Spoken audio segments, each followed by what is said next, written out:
Everyone ready? Rock and roll. Call to order this meeting of the East Hampton Planning Board for Tuesday, June 21st, 2016. Is there anyone here to speak to something that is not on the agenda? All right. Planning Board meeting minutes from May 17th, 2016. Did anybody have any comments, questions, revisions? Yeah, I do. What's that? Every one of our votes was 5-0.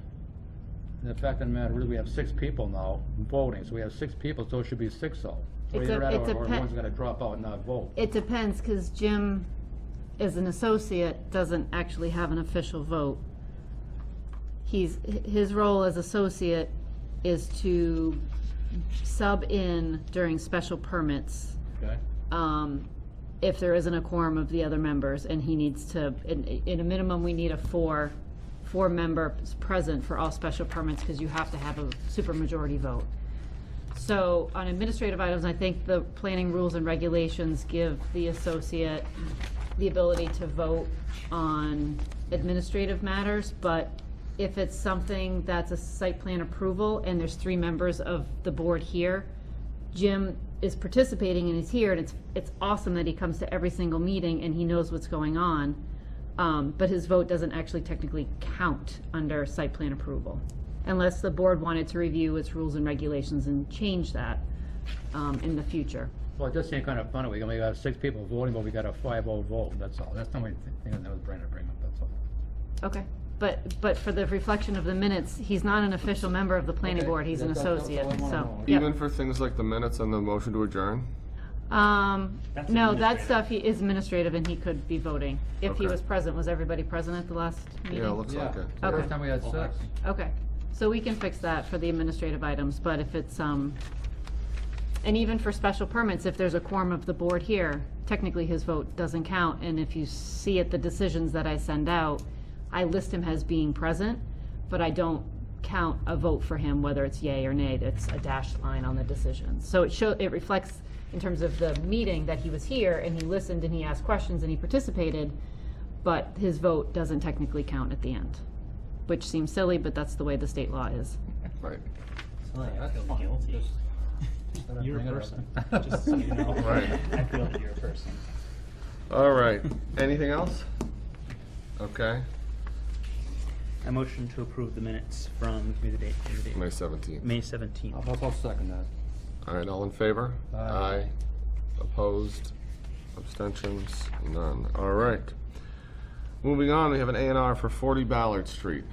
Someone here for that? Mark? Evening. Good evening.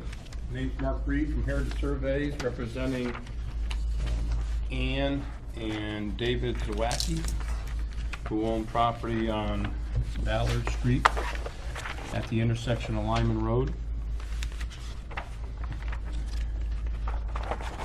And this is an A&R plan to subdivide the lot into 3 parcels. The first parcel is parcel A, which has 2.7 acres of land, which contains the existing dwelling, shed, and barn. Parcel B is a new building lot, which has a width of 125 feet. The zoning is R15, which is 100, so there's 25 feet extra.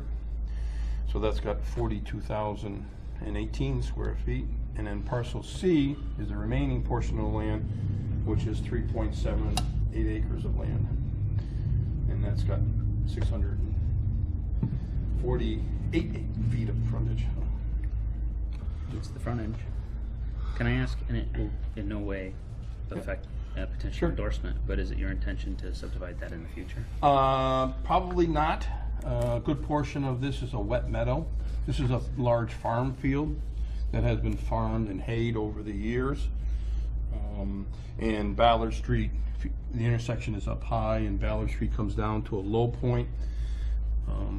About here, there's an intermittent brook that crosses over and goes down between Abishans and the apartment complex on Northampton Street.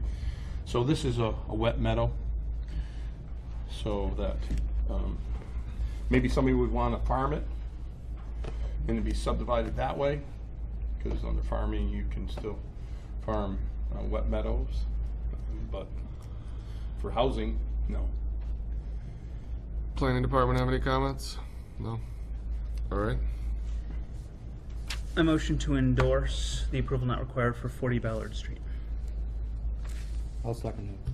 All in favor? Aye. Opposed, abstain. All right. Sorry, Jim. No. And I have 7 prints, so you want 6, right? So, yeah, so you take the Mylar and One print. one copy signed. Yep. Should go back to you and the applicant. And then we'll need a signed one for the clerk's office and a signed one for the planning department, and the rest don't have to be signed. So the Mylar and 3 copies, and then the rest I can just distribute internally. Assessors and city engineer.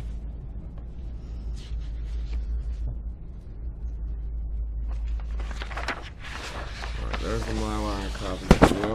And then you need how many copies? I think 3 is what I just 3 came more? up with, right? Yes. This happens every time we Clerk. have an A&R. I have to like run through the list. And then assessors? The assessors doesn't need a signed copy, they just Okay. need it for their own personal reference, and same with the city engineer. But clerk needs a signed copy, planning needs a signed copy. And then signed for the applicant.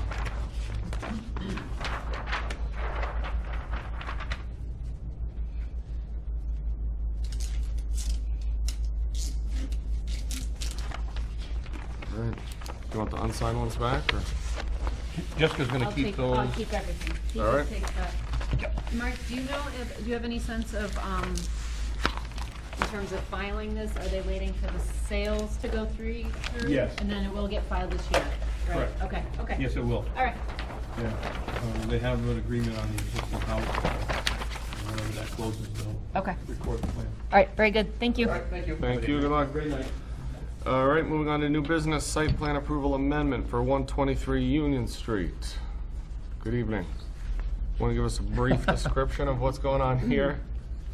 Sure, we're just looking to clarify the first floor was approved for the bus building and retail, but just add professional space to that option, so it's retail or professional. Point of order, I know this gentleman, great for Oh. our community, but the camera might not. Oh, can you just identify yourself for the record? Sure, Kevin Perry with Norwich Properties. Thank you. Okay, so originally, just looking at the original site plan approval, it was retail on the first floor, ops professional space on the second floor. And then we added the third floor for ops professional space as well with an amendment last year, right? Wow, 2 years ago. Okay, so now you're just trying to clarify that the first floor would also be office professional as well? Correct. Okay, but also maintaining the retail? Yeah, we have 4 suites down there, one of which was just leased, would be professional space. The other 3 yet to be leased, so like to leave it open for retail or professional. And anything else changing with the general use structure or anything like that? No. Okay. Anybody else have any questions? Do you anticipate that this will affect parking in any way? I mean, it's going to add some parking, I would assume. I mean, what was originally in there was the furniture store. It was there for about a year, and then we had the haunted house, which was very high impact for 5 weeks and 0 impact for the remainder. So it'll be a little steadier now. But it's tough to say what goes in there. We've had no parking issues so far back there. We've always had at least a dozen spots. I think we have about 52 spaces right now. So. Is the haunted house no longer going to be there? They're leaving? No, Oh, okay. he didn't make it last year, so he moved out in February. So that's why we're subdividing it Oh, now, I see, okay. into 4 suites. The largest of which, the front one, is presently leased. We have 3 smaller ones left.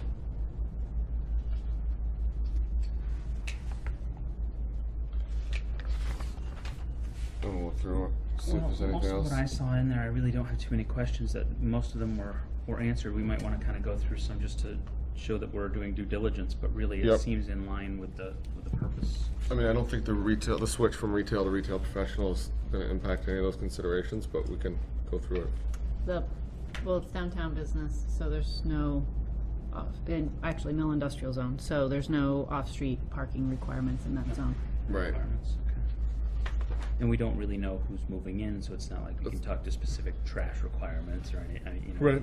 I mean, it seems to me that the uses are gonna be more or less comparable, whether they're retail or professional. Lighting on the building was already covered. I mean, Right. I really don't see anything. That'd be my thought, unless you guys have any questions. All right. A motion to approve the site plan amendment for 123 Union Street. I'll second that.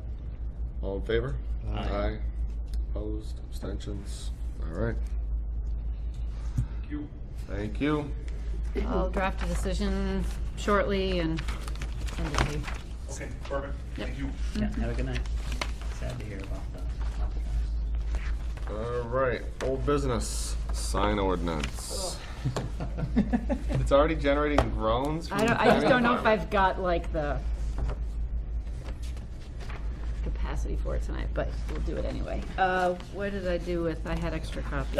Do you want mine, Jessica? No, I have some here. What did I do with them? Oh, thank you. Here they are. Does anybody need a copy? I feel like everybody has copies or mailed copies or printed their own. Okay, all right. Okay, so from the top, let's pull up the latest version. Okay. So jumping to, trying to remember where I left off. So I guess the 10.08 enforcement. Yeah. I can't remember. I don't think this is. I think this is all new, which is why it's in red. This is why I do track changes to remind myself what I've done. Okay.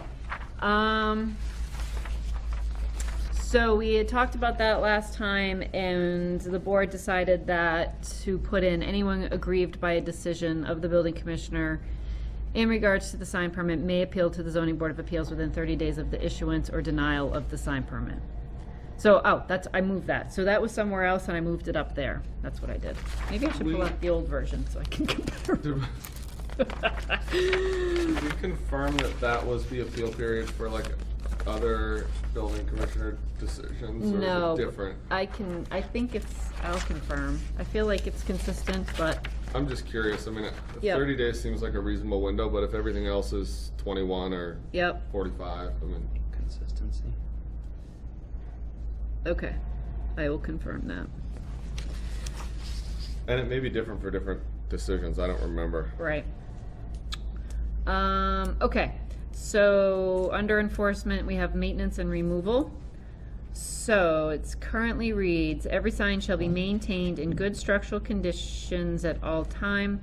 All signs shall be kept neatly painted, including all metal parts and supports thereof that are not galvanized or of rust-resistant material. The building commissioner or the zoning enforcement officer shall inspect and shall have the authority to order the painting, repair, alteration, or removal of a sign which shall constitute a hazard to safety, health, or public welfare by reason of inadequate maintenance, dilapidation, or obsolescence. Period. Do we have a zoning enforcement officer other than our building No, inspector? that's it. He's it. Okay. So do we need that, or is that? So what it's, last time the enforcement section, or last time, in our current ordinance, it's pretty small. And the enforcement reads, enforcement will provide instruction, guidance, and first offense warning with the opportunity for violation to be corrected prior to any fines. That the zoning enforcement officer shall be responsible for enforcement of this ordinance. As stated within this ordinance, the zoning enforcement officer or designee has the authority to remove any temporary sign unlawfully placed on public property without notice. And that the zoning enforcement officer, with approval of the mayor, shall develop a specific policy for the permitting of permanent and temporary signs and shall annually review the fee schedule, making adjustments when necessary. That's from what we have in place right now? Yep. There's no policy in place. That was never developed. Okay, and so, I mean, so do we just want to say the building commissioner shall inspect, or? Well, he's the authority. I mean, it's I already, mean, do we want to say, or the zoning enforcement officer, when I don't actually think we have anybody that he is our zoning enforcement He is officer, it. right? yep. But that might change. I mean, maybe it won't, I don't know, but We could take out the zoning and just say the building commissioner. See, in the other one, which he loves the ability to designate anybody, so if somebody comes in and says, like, I'm trying to think of, you know those signs, it's like singles, looking for Yeah. other singles in East Hampton, and they put them on like every telephone pole in town, and they put them everywhere, and somebody will come in and say, oh my gosh, you know, these are all over the place. He'll say, great, I designate you to go ahead and take them down. So what if we say the building commissioner or Designee. it's designate? That's what I'm getting at, because he loves that ability to say, I the- don't the have time flip- for this. You The could, flip side of that, right, is that then you've got the building commissioner who is just saying to a random person, now you can go and That's check exactly- out Eastworks and tell me if they approve or not. well, and to be quite honest, a lot of the political hubbub that happened the last time this was reviewed was because he designated somebody Right. to start enforcing signs that had not been enforced, and it caused a huge rift in the community. Right. So, I mean, that, because that individual had come in and said, this person's violating the sign ordinance and this person's violating the sign ordinance, and he said, great, go ahead and enforce it. right. So that, I mean, that part, it seems to me like, I mean, a zoning enforcement officer, building commissioner is Professional. it's a professional position that's approved by the government, and, you know, Right. it's not just a haphazard role. Right. And while I would love to help him out by giving somebody else a chance to go grab it, I mean, I would say if you know what it is and you're just taking something off a telephone pole, that's not really something that you need to be the zoning enforcement officer for anyway, and you Right. don't need to formally designate them, but that would just be, I think we need My to leave impression. the ability for them to delegate personally, because I mean, something could happen where they might need assistance, and I wouldn't want to remove that. But I think too that, you know, there is a risk that, I don't know, I think we have to assume that our building commissioner has learned from this experience and will do a good job. We can't always assume another building commissioner would, excuse me, but then again, maybe we have to, because that's why they're hired. Right, and remember that zoning ordinances usually last longer than the actual individuals in these positions. Right. So just because his personality is such, think of this as whatever you're crafting, it's not just for who's in that position right now, it's for whoever will be in that position for the well, next. it's for your worst case scenario, who's in that position, really. But I mean, I think it's not really something where you need to have somebody 24 hours a day, 365. Like, if something happens to our building commissioner, and, you know, let's go with the lottery instead of the bus hitting them, right?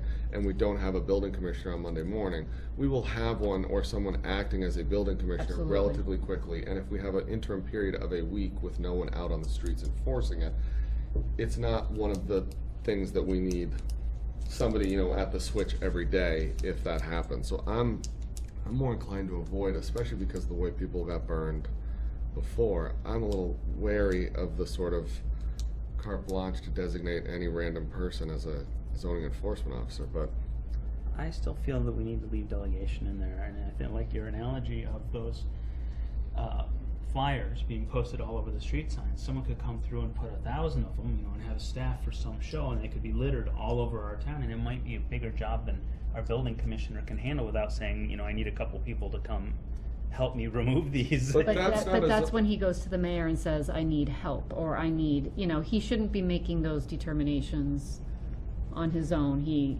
reports to the mayor, who is in charge of the city and is in charge of the staff who work in this building, and, it's also, I mean, that's somebody acting on his behalf. It's not like a designee. So, like, that's no different than, like, if he has to go remove the sign from the side of Eastworks and he hires somebody who's using a lift so that he can get up there. I mean, it's not like he has to physically do it all. He's the one making the determination, this sign comes down. So he's the one who would say, these smile signs are, you know, a hazard to our town and need to be removed. And then people pick them up. I don't think he's, like, obligated to perform every task in connection with that personally.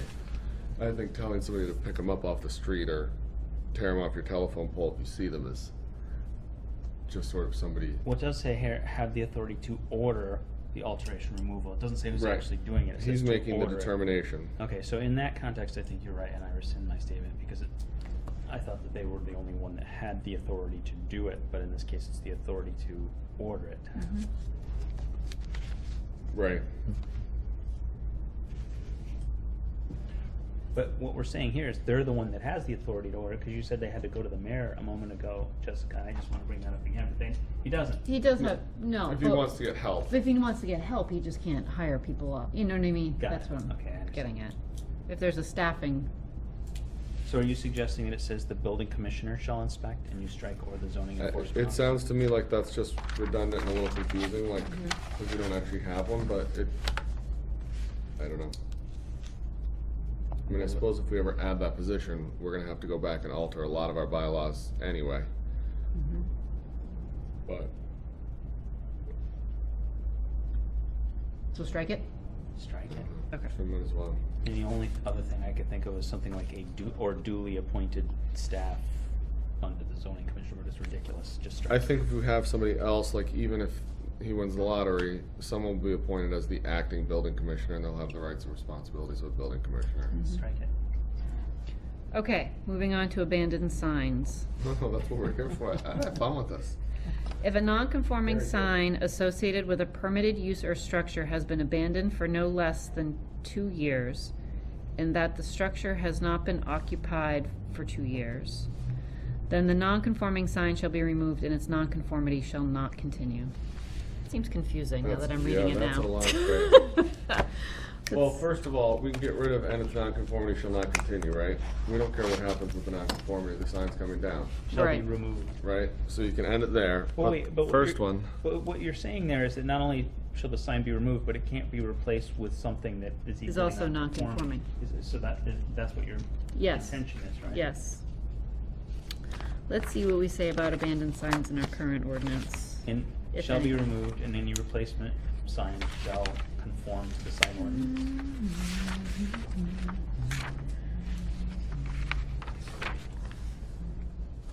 Okay, so our current non-conforming signs section, which is it's not abandoned signs, but non-conforming signs, so continuance, a non-conforming sign lawfully existing at the time of adoption or subsequent amendment of this ordinance may continue, although such sign does not conform with the provisions of this ordinance. so And- So it's saying that if it's, so this, it's a little there's bit. really two things here, right? Like abandoned signs is any sign that's not used for the building isn't occupied for 2 years, right? Right. And those can be removed. And then in the event it's a non-conforming sign, So we're talking different things. Right. So that's why I'm just looking for abandonment under, here we go, abandonment of a non-conforming sign. If a non-conforming sign associated with the permitted use of structure has been abandoned for no less than 2 years, i.e. the structure has not been occupied for 2 years, then the non-conforming sign shall be removed and its non-conformity shall not continue. It's exactly the same. okay. So the way that it's currently organized is there's a whole section on non-conforming signs, and there's a bit on continuance, replacement, and abandonment, which we can copy, and we can use that non-conforming section and find a home for it here, and I take out that abandoned sign section. Well, I guess practically speaking, right, if it's a conforming sign, there's no reason you would order its removal. I have a non-conforming sign section at the end. Except that it's Right. been abandoned in this particular case. Right, but so imagine, in that scenario, you tear down the sign because no one's been in the building for 2 years. Because it's a conforming sign, someone can just come back and put the sign back up, like it doesn't really accomplish anything, right? Yeah. So it really is only the non-conforming sign that becomes an issue for abandonment, because it's not within what we want all signs to be. Right, so think of it this way. Here's an example. There's a store that has a really big sign that used to be conforming to the sign ordinance. And now the sign ordinance has shrunk that size down. So say it's a retailer and one retailer moves out and another retailer moves in. Let's use a video store because they don't exist anymore. Right. So one video store moves out, they have this huge sign. Another video store moves in. No, let's put it this way. 2 years, no more video stores, right? Right. So somebody else wants to come in and they want to use that space. And they want to be able to put their sign up for their yo-yo store As big as that's as big as the video store. Right. Maybe I made it more confusing, but. No, no. And why should they? I'm 'Cause trying the to- framework for the I'm existing trying to- sign Right. still exists. Right, You know? but that video store has been vacant for over 2 years. So that's the hair we're splitting, right? Is so that if the Yo-Yo Store buys the Blockbuster and just replaces Blockbuster Video with Jim's Yo-Yo Store, Right. that's legitimate. If it's within the 2 years. Right. If they just buy the store right there and they've been operating, they change it tomorrow. But if it's unoccupied for 2 years and they buy it, they can't use the sign. Right. That's weird. So if you buy it in a year and a half, you can continue the non-conformity. But abandonment is pretty typical for the 2 years. Right. The 2 years is kind of, like, for instance, say, I don't know, okay, there was a grocery store, and then you don't have to come for permits if the use in that space was exactly the same within a 2-year window. After 2 years, then it starts to change things a little bit. Well, Does that and make like sense? the ability to act on the special permits, right? You can sit and do nothing usually for 2 years. Right. It's sort of. It actually makes it an incentive for a quick turnaround in sales of a. Well, it does too. I mean, the other thing that I think often makes people uncomfortable is that, like, the idea of zoning in general is all these things that predate when we put this sign ordinance in. We want all those signs to be in compliance with our new bylaw. And so people can continue to use them, but you sort of make scenarios where they can all eventually be brought into compliance Right, over through time. some sort of conditions eventually. I'm actually fine with this the way it's worded. It makes sense to me. So what about, So the question is should that abandoned sign, should we model what is existing in our current ordinance by having a non-conforming sign section and having continuance, replacement, and abandonment? So separate the two concepts of conformity and. Because right now, if you jump to section 10.86, Mm-hmm. we have a non-conforming sign section saying any non-conforming sign lawfully existing at the time of adoption of this or subsequent amendments to this section is subject to the following standards. A non-conforming signs accessory to a use or uses shall be removed or replaced concurrently with any expansion of such use or uses. Such non-conforming signs shall be replaced with conforming sign or signs prior to the issuance of an occupancy permit or any building into which the use or uses are to be expanded. So they don't have 2 years if they're doing any kind of work. if you're replacing it?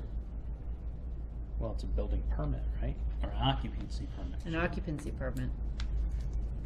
So, okay, let's break it down. So, non-conforming sign, accessory to a use, shall be removed or replaced with the expansion of that use. Mm-hmm. Such non-conforming signs shall be replaced with a conforming sign prior to the issuance of an occupancy permit or any building into which the use or uses are to be expanded. Is the expansion of a use really like a term of art? That seems a little different than what we usually talk about. Yeah, I Like don't I know. would say it's like a different use or something like that. Okay. Altered? Well, an altered use, expansion of a use is like, Does that make sense to you? right, and I don't know if we have any parcels that this really applies to, but, you know, say somebody decides to put on a 10,000 square foot addition to their business and expand it, and they've been working under a, this is how I'm interpreting this, is that they've got a, that they have a non-conforming sign because their business has been in place since, let's say, 1935. And now they're deciding to put on a 10,000 square foot expansion. Almost like increasing the nonconformance kind of concept in a structure. Which we don't want. So the sign has to now be brought into conformity because they've done this expansion for their building. Okay, so Maybe it's- that's not fair. Maybe, I mean, again, I'm pulling this stuff out of models. no. I'm not coming up with it on my own, so. I thought it was going to be like a different use, like a different class of use. So you've got a grocery store with a huge Big E sign out in front, and somebody buys it and turns it into a doctor's office, and the sign then changes. I guess those are two different scenarios, right? One is Big E's doubles their size, and one is they change Which business. sign I think is actually conforming. I don't. I'm just. Just for the record. I'm just disparaging local businesses at a random here. No, but so a sign, you know, you can either change use or expand your footprint, There's, I guess, two different things. right? And maybe, Expanded or and maybe altered. maybe the board doesn't care whether a business that's been around forever decides to expand, and it's fine leaving their non-conforming sign in place. I mean, you might take something like Eastworks. They have that gigantic big sign. But they went to the ZBA and got permission to do that. Yeah. They And got of a course, variance to do that, I think. all this is still you could get a variance to go around that. Well, it's not a We're very, trying to make it a we're little try- more rational. we're trying to, Yeah. if you remember, we talked about findings, so that's going back to that findings part of what are the things that you would allow under granting a larger sign. And we had talked about some of that stuff last time, and we'll get to it again, but. So, getting back to the abandoned sign concept, my only issue is, I don't know that that section is entirely clear that, I'm imagining scenarios where a business is unoccupied for a couple of years and no one really makes the effort to go and tell them, like, take down that sign. Right. And I think under the bylaw, what it says is that you can't continue to use that. So I'm trying to separate the fact that if it's abandoned, we can order it removed from the fact that the nonconformity doesn't continue. So Right. maybe it's what, maybe you do want to separate them out into two separate Right, sections. so maybe it says in the abandoned one, you know, basically what it says here, with a period at removed, and then you deal with the fact that the nonconformity can't continue when you're talking about the nonconforming signs. I don't want somebody, like, I don't want, first of all of us to have to, like, be ordering the removal of the signs necessarily to somehow prove that you can't continue the nonconformity. That seems, The way this is worded is very much tied up in nonconformity beginning and end. I mean, they're Right. talking only about abandoned nonconforming signs. As near as I can tell, abandoned signs that are conforming aren't even dealt with in Right. the abandoned section. right. Harry? There's a sign on Union Street, it's been there for about at least 20 years that's been, and there's no business there. There's a sign's right on the front of the building, so what would you do with something like that? Which one? Can you speak? So I have context? I believe it's right across from the Button Building, you know, that, Oh, hurry and Hurry, scurry. scurry. Hurry and scurry. Right, so that's one where I actually was thinking of that as one that's like conforming, like, I don't know that it's conforming, but assume a building like that has a conforming sign, like, it doesn't really help anybody to go order the removal of the sign, right? I can't imagine that that really is something that, I mean, do you want the authority to order the removal of a conforming sign? Just for, I mean, that seems like such a weird scenario, and especially because the owner could come back and put up another conforming sign, even if it's unoccupied, it seems like that's still their right, so. Yeah, so there's no business there though. I mean, it's There's no, just- well, I mean, you could talk about whether or not the building should be there or not, but, I mean, there's nothing you can I mean, there's do. no business inside the building. It may have a sign out there. but So it's- let's flip it on its head though. What if that sign is non-conforming? Well, that's the scenario here, right? So if it's abandoned for 2 years, and it's a non-conforming sign, then under this language, you could order it removed, and regardless of whether you order it removed, then a new business that goes in there can't have a non-conforming sign. I think that's the point I would want to make clear. Which seems to be exactly what's said here. I'm only a little nervous by how it's tied with the removal. I'm trying to imagine a scenario where it's not removed, but How about we just don't talk about the removal part and talk about what's more important is not continuing the nonconformity. that probably works in 99% of the times, except the hurry and scurry or whatever, where someone's sitting there and has an eyesore non-conforming sign, but I don't know. But it's not just the sign that's an eyesore. No, I know, and in an abandoned building for 2 years, that's gonna be true in all of them, probably. Right.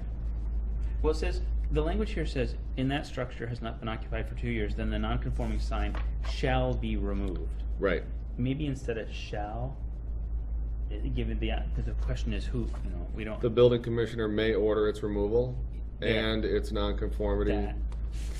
shall not continue. Bingo. Okay, what'd you just say? The After that 2 years, comma, then the building building commissioner may order its removal, may order its removal. and its non-conformity shall not continue. Bingo. Do we need to get into the public health, safety, and welfare aspect of it, of may order its removal? I mean, I don't want somebody to arbitrarily feel like that one needs to come down, but that one can stay. I know.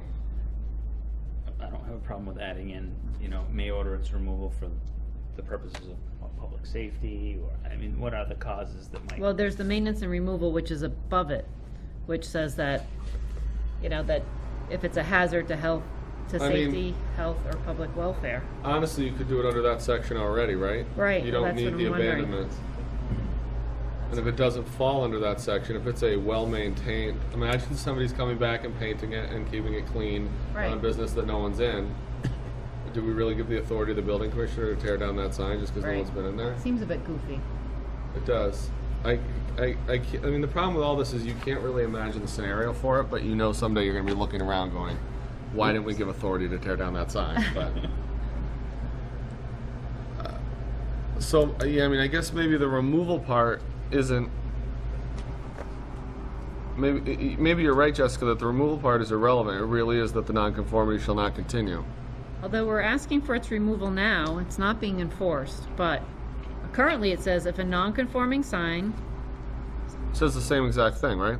mostly, associated with IE. a permitted use or structure instead of structure, has been abandoned for no less than 2 years, and says in that, instead of the IE, has not been occupied for 2 years. I think we've got it with that language that he added, and then add in again identically what you've put here under maintenance, which may constitute a hazard to safety, health, public welfare by reason, or So just the leave it building at welfare. commissioner may order the removal of the Remove. sign. May order the sign shall be removed. The order's If- removal based on, Ba- it ba- just seems like we're getting so wordy.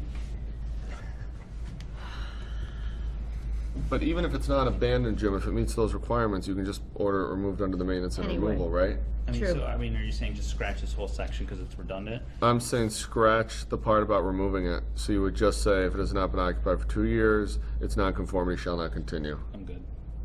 Yep. Okay, so now we're scratching it and taking out the new language that you proposed? And then the question is whether, I mean, I guess that goes under abandonment and not nonconforming signs. I think it's good to keep that separate. Just Does so it- Can we Abandon- run through the sentence again, please? It's easier now. we only changed it like 5 I think times. it's like up to the non-conforming sign is all the same as it's written here. So all the way to the 2 years, comma, and then the next, then it goes straight to its nonconformity shall not continue. So it now reads, if a non-conforming sign associated with a permitted use or structure has been abandoned for no less than 2 years, in that the structure has not been occupied for 2 years, its Didn't we take- nonconformity shall not continue. I thought Jesse just took out the, in that the structure has not No, it been- was the second 2 years, comma. That's not a very good landmark for me to have given you. Okay. So, you're right. All right, second Oh, one. that sentence doesn't sound very good either, though. Should I go back with the IE? It actually seems to help. IE, I actually think reads better. But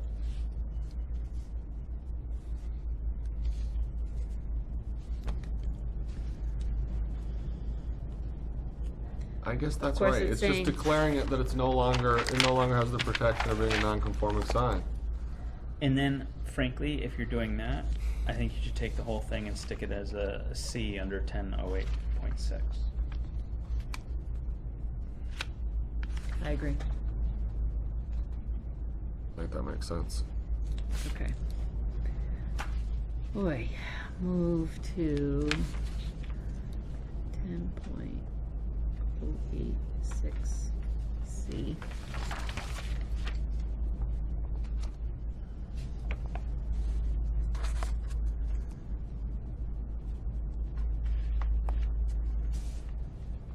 Okay. Whew. Moving on. Making headway. Dangerous or defective signs. No person shall maintain or permit to be maintained. This doesn't read right. No person shall maintain or permit to be maintained on any premises owned or controlled by them any sign which is in a dangerous or defective condition. Any such sign shall be removed or repaired by the owner of the sign or the owner of the premises. When? All right, clearly I wrote all of this before cultural chaos, and my Actually, brain was Wouldn't that not all really fall working. under the regular maintenance and removal section above, though? I mean, if 10.81 provides sort of a broad authority to order the painting, repair, alteration, or removal of a sign which constitutes a hazard to safety, health, or public welfare. Mm-hmm. We could just take it out. I don't know. I mean, I'm trying to think of what. It's interesting here, the one thing that stands out to me, and I agree with you overall that it seems redundant, but the one thing that stands out is that the removal or repair is by the owner of the sign. It states that, whereas in the maintenance section, it doesn't, it says that they have the authority to order it, but it doesn't say who's gonna do it. I mean, what if someone comes and says, well, I've been ordered to remove this, so, you know, here's my bill. Right, you pay for it, city. You're telling me to take it down. You know what I mean? That part seems like it's an important, I mean, just that one piece. As in, who's responsible for each sign? I mean, I think that's a dispute between the property owner and their tenant in that scenario. So we can just take that last sentence, though. Any such sign shall be removed or repaired by the owner of the sign or the owner of the premises, and move that under the last, make that the last sentence of maintenance and removal. But that gives options. That makes me more nervous. I mean, I'm more inclined, like, anytime the building commissioner is gonna make an order, they're just gonna order the property owner or the tenant or both of them remove this sign. And Or if repair the it. landlord has a lease with a tenant that makes them responsible, they do or they don't, but Well, it eventually. says either it's to be repaired by the owner of the sign or the owner of the premise. So let them figure out who's gonna deal with it. It's not the city's responsibility to get involved in those private. Oh, no, that's what I'm saying, Yeah. but I don't know, then the bylaw has the alternative, so if I'm the sign owner, I then have language in the bylaw where I say it's the building owner, property owner, that's required to. But I don't know what, I mean, like, building commissioners will typically just send that stuff to the property owner and the address, I mean. But, So you're suggesting, and I think there's more debate here definitely, but you're suggesting right after dilapidation or obsolescence in 10.081, maintenance and removal, right after that last sentence, adding a sentence, any such sign shall be removed or repaired by the owner of the sign or the owner of the premises, and deleting 10.083 for otherwise being redundant. And the only thing then being is that dangerous or defective signs are already covered in maintenance and removal, but we're adding in maintenance and removal a specification that the city isn't paying for this maintenance and removal, Yeah. which frankly I think belongs. yeah, I mean, the city's not gonna pay for it, although, I mean, the thing is, the city can, in situations like this where you order a private party to do something, you can then, the city can elect to do it and then make them pay for it. I mean, that's an option that a city has too, but, I mean, I think that, yeah, I guess that sentence can go up there. Do you wanna move it for now? Nothing's set Yeah. in stone. I mean, we can Oh, always yeah, I mean, change it. yeah, let's do that, that makes sense. Okay, so that last sentence on any such sign, take that and move it? After. Yeah. Is that what you guys agreed to? Mhm. Okay, and then take out the rest on the dangerous or defective signs part? Yeah, I think that all falls under the one above, but Okay. do we change the caption on that, the title for that, maintenance or removal, dangerous or defective No, signs? we can just say, no. No? We can just leave it Sorry. as is. Okay. All right. So the only section under enforcement is this maintenance and removal, Okay. unless there's other things we wanna, I might just to, cause I don't like headers that only have one paragraph, I think that's weird. Yeah, So, I might just leave the enforcement, I don't know, I might take that anyone aggrieved part and well, make hold on, that a we new. still have removal of signs by building commissioner and appeals under there too, right? That's a different. Yeah, no, you're right, you're right. You're right, And non-conforming on the next yeah, page. okay, we're all right. Okay. So, moving on. Appeals. So, we had talked about last time adding that a special permit may be sought when unusual site conditions warrant sign standards. So, there's just some changes there. What's the yellow highlight? I just left that because you had not decided what you wanted to do, but you liked it, but you weren't sure Oh, yeah. whether, what the details of it, so it's just highlighted as, we have to go back and look at it at some point, but you liked it enough to keep it in there, but it's not finalized. All right. Sounds good. I'm sure we had a great reason. Well, you were talking, you wanted to sort of go through the, actual design The aspects of numbers, it yeah. first, and then come I back think that makes sense. and then review that once you've gone through that process. Findings. So a lot of this we talked about and I just left it. I think I may have deleted some stuff. I can't, of course it would be in here. So, so a special permit may be issued by the ZBA if there's exceptional or extraordinary conditions applying to the land, buildings, uses, or signs involved, which do not generally apply to other land, buildings, or signs in the neighborhood, such as but not limited to the presence of a legal non-conforming structure, visual obstructions, unusual building location on site, or unusual building design, architectural style, or historic significance. The requested signs are consistent with the purpose and intent of the sign ordinance and will not constitute a grant of special privilege or entitlement inconsistent with the limitations applied to other properties in the vicinity with the same zoning. Now, I don't know why What does that Oh, mean? I love that sentence. I mean, isn't by definition that's what we're doing? I mean, this is like, I have to remember where I got that from. I must have pulled it from somewhere.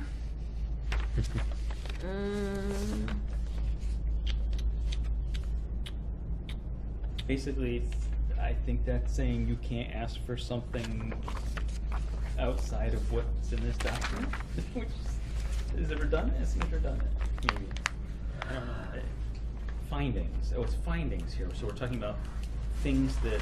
it's the standard for a special permit. So, I Exception. can't remember where I got this from, I'm sorry. Life before cultural chaos was a little much of a blur.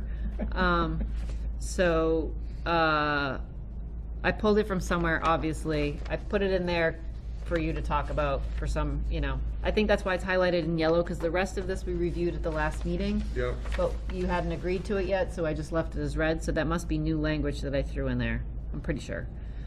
The limitations applied to other parts. So you can't have something that other people around you. But that's Can't also specifically have. what the special permit is for. Right. It's that you're looking for something beyond what the bylaw allows. You want a grant of special privilege or entitlement that's actually inconsistent.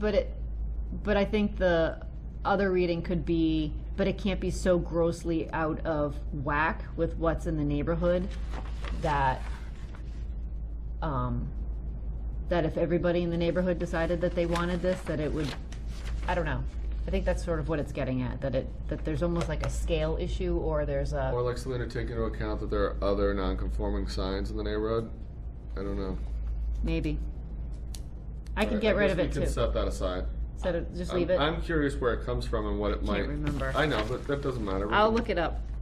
Where did you I get could this? go with that. I could go with striking it. I'm good either way. Okay, I'll try to remember where that That came section from. By your B. comment, Yep. that's the purpose. Right, it is Special an exceptional permit. circumstance. So this is the one that, these other ones that you just weren't comfortable with, and we can just, again, leave them for now, but the requested signs are in harmony with the individual building and visually related to the buildings and surrounding development.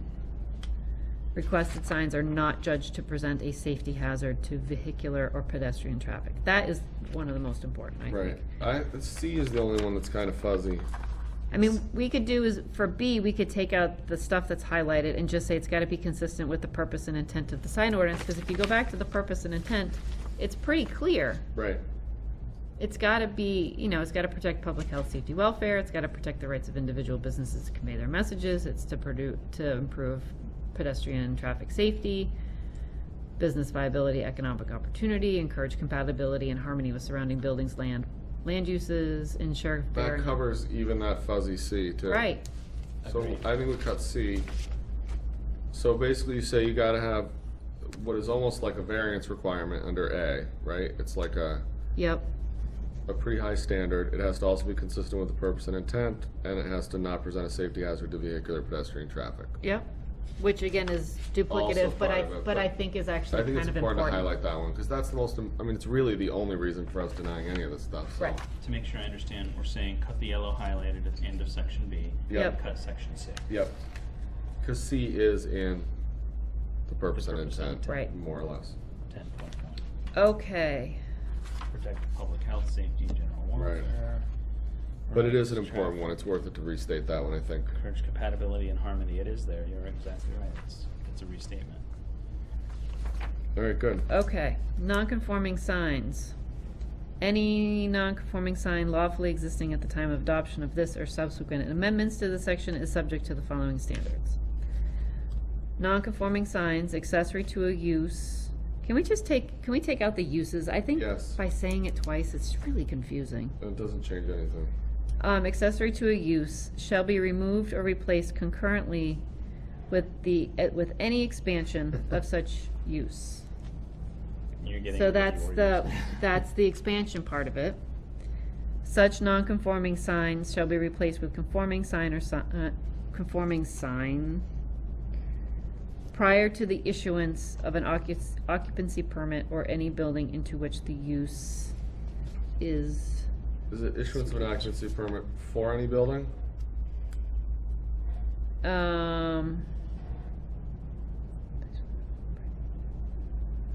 Or any building into which the use is to be expanded. Yes? Which basically means anytime an occupancy, I can't even say it, occupancy permit Strict. for a building is reissued, all nonconformity for signage. It has to rights go away. expand the use, but so I think what Jessica's trying to get at, or what this language was trying to get at, is like physically expanding the structure. Right. But the way this isn't worded, it's an or. So it's occupancy permit or expansion. So any occupancy permit that's Yeah, granted, I'm not sure how I nonconformity don't. goes away. No. Shall be removed or replaced concurrently with any expansion of such use. Go up above, okay. Such, I think that or in the second sentence is a for. An occupancy permit for any building, Aha. Thank God we have a lawyer here. right? Because you Never would've wouldn't caught issue that. a building. Never would have caught it. But I don't, so I think that clears up the language. There we go. I don't know that that's something we want to do. I don't know if we do either, but I mean, I feel like if somebody has a non-conforming sign on their existing building and they want to change their structure in conformance with the zoning code, like, I don't know if they lose their sign right. I don't have a problem with them keeping the non-conforming sign personally. Well, isn't it part of our goal Yes, our goal, just. to gradually right. bring them in the fold? And then couldn't they, if they wanted to maintain it, go to the findings and you know, see if they could maybe then come before looking for a variance, the ZBA? I mean, that in this document, there's recourse for them to. Yeah, but the idea for what we've done with the special permit is made it a really high standard. So like the idea is to craft the sign ordinance so that they can do what we want them to do and not more than that. And that like if you don't qualify, So maybe we It need to means you make shouldn't have a it. hole in those findings for pre-existing nonconformities that are caught by this, so that might be a condition by which. or we they go just to- don't, or we just don't have this language. I mean, think of it from a business point of view. So they're probably already, you know, they'll pay the permit fee, but they have to pay a fee for the permit.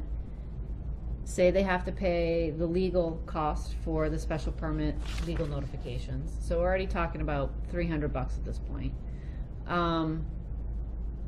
Then we're gonna make them go before the ZBA to deal with their signage, which is another permit. It's just, it's not very economic friendly So what are the to some triggers extent, for? but loss again, of it's up to the nonconformity? board to decide what's more important, bringing everybody into line so that they're conforming, or allowing non-conforming signs to exist. And it's See- hard to make that judgment, because we don't know what that non-conformity is it, Right. you know? well, that's why I was saying before, like personally, I'm more uncomfortable where there's a change in the use than where there's an expansion of the same use. But then, I mean, in my scenario of an expansion of the same use, I'm imagining it's the same business. But if it's a different car dealership, I don't know. I mean, there's sort of like different scenarios for the non-conforming use. All right, how about we highlight it and just say hold? Yeah, That's a Hold really and tough re- question. I but I can mean, see a that's lot of another one battle where I lines really over think that that's a public input kind of thing. Yeah. You know, how does the town weigh that? How do you see how hard do you want to push to get signs into compliance if they're pre-existing non-conforming signs? Okay. All right, and then finally, penalties. I think right now, it says that there'll be some instruction, guidance, and first offense warning. I don't know what the fees are right now, because It it's not probably in here. doesn't say. So it's saying a violation shall be subject to a fine of not more than $100 per offense. Each day violation constitutes a separate offense. So every day it's $100 until you remedy. But I mean, each That's day for of anything under violation- enforcement. I think probably we can change the language so Look at it's Harry. like, Harry's shaking his head. You need to turn to There's your. no way I would do that. Charge that kind of money. well, no, I think the key is that it's not a violation. I mean, you can put up a sign today that's a violation, and the building commissioner can notify you of that in 6 months, because they've noticed it.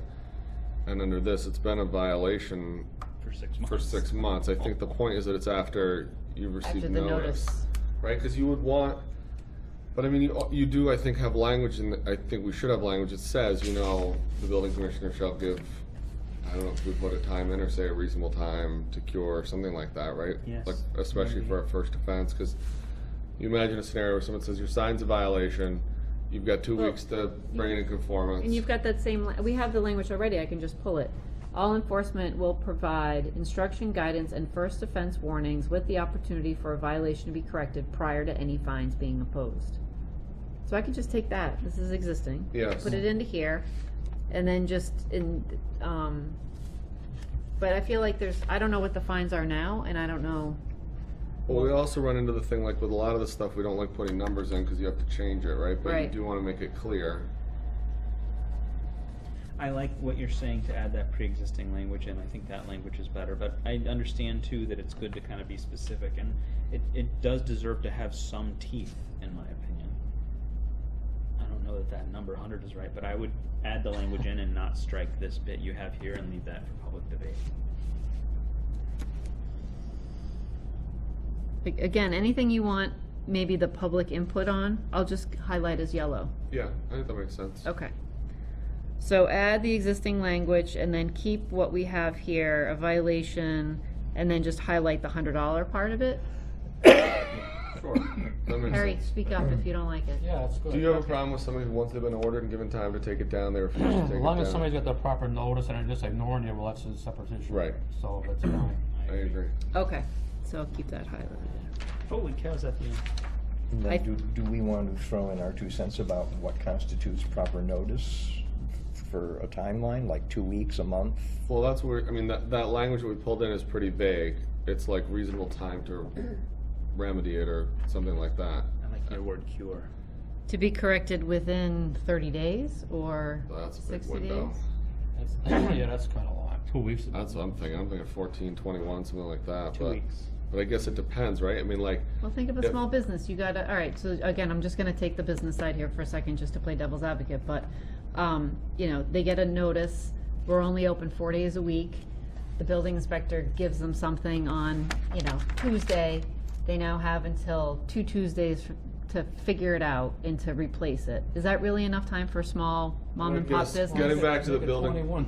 Well, I guess getting back to the building commissioner issue we had earlier, it's also, if there's a non-conforming sign that's up there for an extra month, it's not really the end of the world. Assuming, again, it's not illuminated with pinwheels and lights and whistles and noise, right? So And we've it's got a outside month, your house. And we've got 2 weeks. Make it 3 weeks and highlight it yellow so that the public can hammer that one out. Okay, Unless you So- disagree. No, I think that sounds good. Yeah, Um, that sounds good. okay, so add, what'd you say, 30 days and highlight it, 3 weeks. 3 days. 21 days? 21 days, 21 days. sure. That's fine.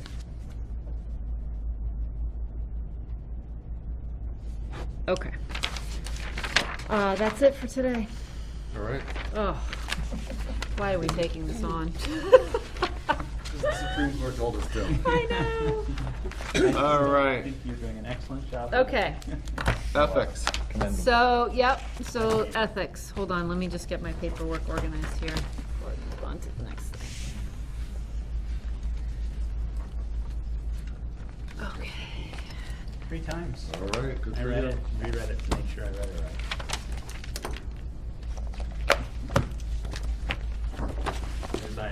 As I've said, it's basically limiting any conversations about any topic that's gonna come before us, to happen here. Okay, so this is, as part of my certification, AICP, I'm required to take continuing education classes, and we're required to also take ethics classes as well, and the last session that I sat in on for my ethics credits was about planning board ethics and more about commissioner ethics, not necessarily ethics of planners ourselves. The American Planning Association, we have our own code of ethics that we adhere to, we review. That's part of the training, is to make sure that we're remembering to do our jobs ethically. And it can be complicated because there's a lot of different parties and there's a lot of different things that can happen, but I just thought it would be worth reviewing specifically ex parte communication for planning board members. And so I pulled some information off the interwebs and highlighted some certain things, and I hope that you had an opportunity to read them and to just sort of refresh yourself. But really, where this can come down to, and some of the examples that they're showing, they gave scenarios. They had like a video showing of a commissioner running a meeting, and, you know, basically, you know, like if you're out and about in the community and somebody comes up to you and says, hey, I've got all this information on this project that's coming before you next week. You know, I know that there was bicycle accidents in front of there, and I know this, and you know, you should be aware of that. But they're giving you that information in isolation outside of this public hearing process. That's considered to be an ex parte communication. So you basically have specialized knowledge that none of your other board members have. And you're coming into the meeting with that influenced information that none of your other board members have, and has not been vetted out publicly. It's been sort of this sideline conversation. So, you know, again, it's just to make you aware of your role on the board, and when you're out in the community, when you're at the soccer field, when you're out at the grocery store, if you're at a restaurant, if you're at a bar, you know, this is a community that people are very engaged in, and we're very lucky to be in a community where everybody cares so deeply about what's happening here and is really engaged. But just to be cognizant and careful about the types of conversations that you're having about business that's coming before this board before you reach here. And some of the information in this packet recommend things like, if somebody does start talking to you, cut them off and say, you're welcome to come to the planning board meeting scheduled at this date and present all of the same information. That's one thing you can do. If they continue and they don't want to adhere to that, then the next best thing that you can do is you can present that information at the board meeting yourself and say, so-and-so, and it's got to be on the record, this individual contacted me at this location and presented this information to me, and I want to make sure that you're all aware of it. It's really important for us to make sure that all of you are on the same page when any proposal is in front of us. And so I just, you know, wanted to put that information together and just remind you that it can be really hard. You know, it's hard for me too, and I live in this community too, and I go to all the same places that everybody else does, and people often are coming up to me to talk about what's happening and my opinion, and it's, you know, you have to be just very cognizant and careful about what people are telling you in relation to a project that's coming before you. So, so I'm just trying to, there was some scenarios that were in here that I thought were really good. The other thing that's not having to do with ex parte, but I printed this out because I thought this was kind of interesting, was the beware of the serial meeting. This is a constant problem. So this is when, say for instance, Harry has a question and he runs into Jesse at the grocery store and they start talking about something. Well, they're not a quorum, so technically they're not in violation, right? But then Jesse then goes to James and starts talking about the same thing that Harry just told him. But again, it's not a quorum, so no violation. But the more that happens, the more of a violation it becomes. And so you're now sort of going down the line, and then, you know, James is now going to email Jim with that information.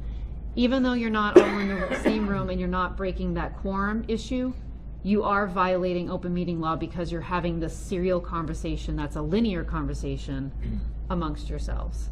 And people do it intentionally by email sometimes. Like, you'll see boards where, like, the chair will ask somebody's thoughts on something, and they'll send the same email to all 4 members, but separately, and they think that it's not, because you can't do that by email, all of us, right? The reply all, which gets everyone in trouble too.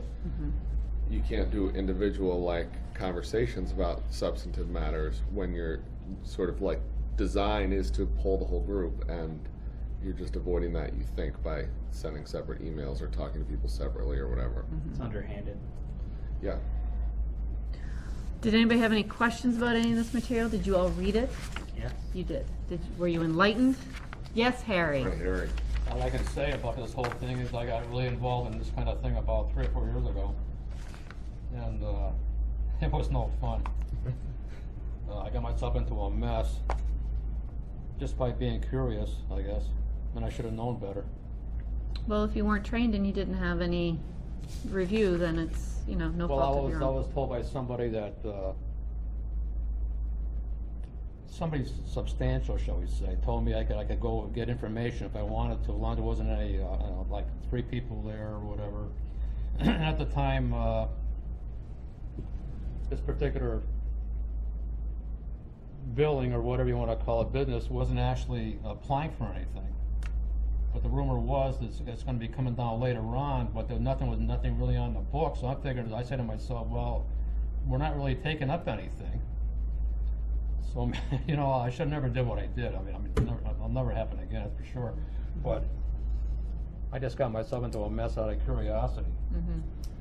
Well, and part of the hard part is like we all live in town and you talk about things, you don't know what's going to come before us. Well, I got a So I phone mean, you call can from you can have a from lawyer. conversation. You won't know. Right. I mean, you could have a conversation with an applicant 2 years ago about their specific project, and you didn't know that it was a project at the time, and you didn't know it was coming before the planning board. And we all have conversations like that. I had this guy. Well, it happened twice on the same Stop and Shop.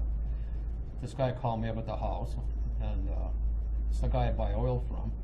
And before I know it, he's talking about how this is going to affect his business, and I'm on the phone with the guy. I mean, I'm talking about buying oil, and that turns into, this is going to do this or that or whatever, and I'm going, well, I really can't talk about this, but the guy's bending my ear, so we end up hanging up.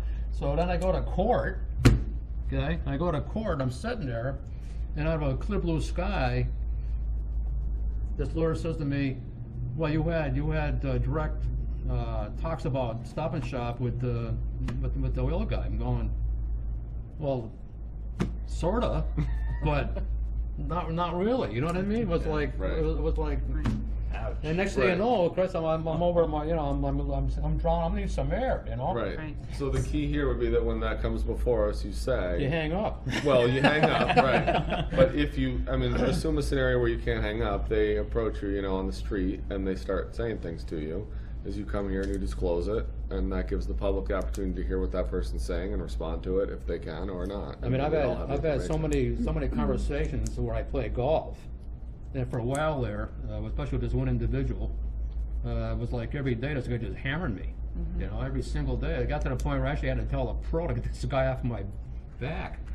That's how bad it was.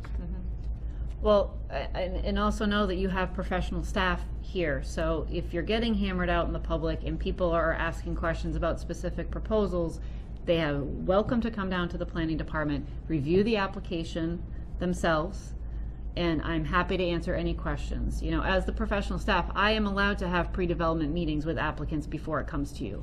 And I hammer out a lot of stuff with them before it comes to you and make them aware of what the board is going to be looking for in specific applications. But that's part of my job. So I'm not having an ex parte, as long as it's happening in my office. Now, if I start having it down at Mount Tom's, it's a whole other story. I had an individual show up at my house. Okay, they wanted to take me on a little automobile ride. So before I got into this guy's car, I called Jessica. Remember that? You remember that morning? And I called her and I says to her, "Look, this guy wants to take me for a little trip." And she says to me, "If you had to call me, you know better," or something like that. And you know what's right and wrong. And of course, I wasn't going to call, but Sounds like The Godfather. I thought I was going to call her and just to verify, because I was. So anyway, just reminder, and I just wanted to, because it was refreshed for me during my own ethics training, I thought it would be good information to pass along to you, and so, Very helpful. Thank you. you do, because even, you can also, and should be abiding by the code of ethics for planning, so. I do have one more thing. I just want to pass this out. So there was an industrial zoning, I'm sorry, again, with chaos and the loss of a arts coordinator, I was a little over my head here and I missed the boat on this one. I'm sorry. I should have notified you earlier.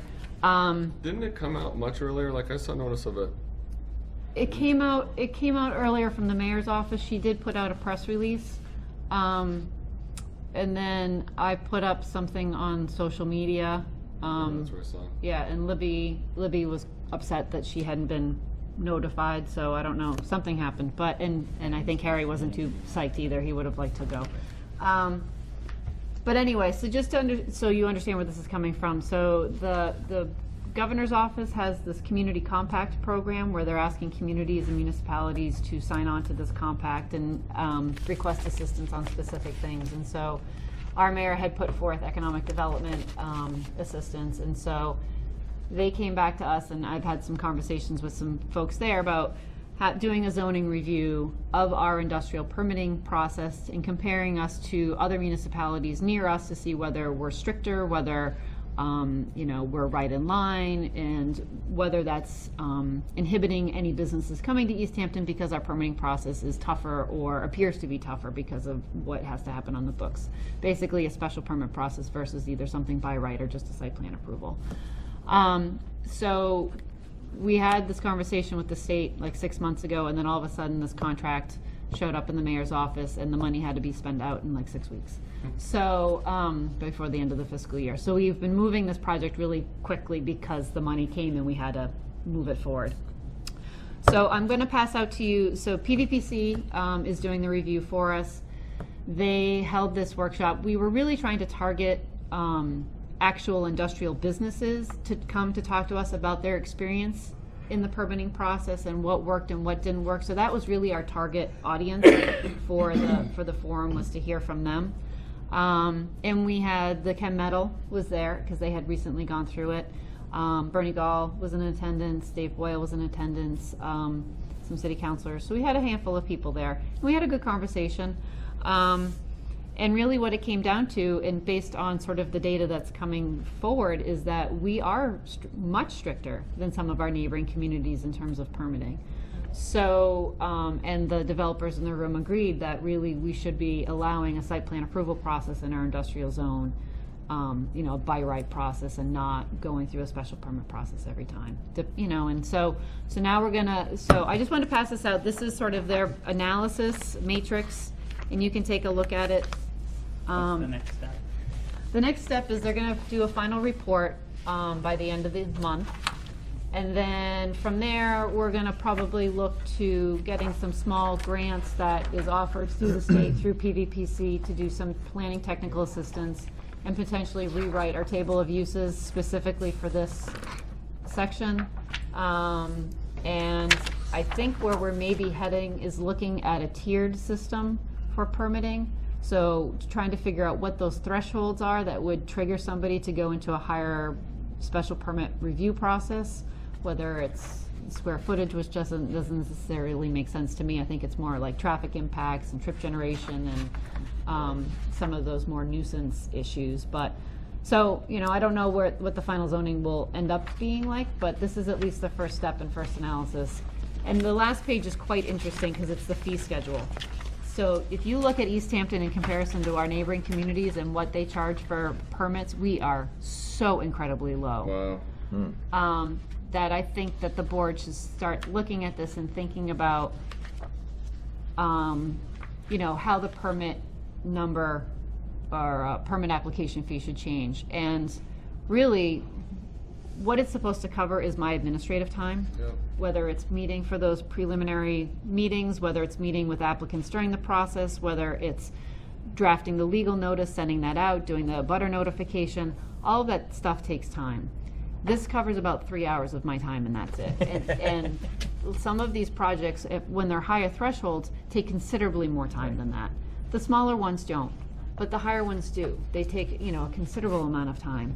And so I think that's something for us to think about in terms of some of this stuff I kind of like with the charging based on the square footage of a new building Because the bigger buildings are gonna have stormwater, they're gonna have much more comprehensive issues than somebody who is just a smaller use. So, anyway, so I just wanted to pass along this, I got a copy of this yesterday, so look at it and we can, talk about it in more detail at another time. And I will give you a copy of the report once it comes out. And I apologize again for not being more communicative about the event. Check that planning board Facebook page. Always on the cutting edge. Anything else? No. Motion to adjourn. Anybody, can I get a second? I'll second it. All in favor? Aye. All right. Wonderful work as always, folks. Thank you. How many would you say were total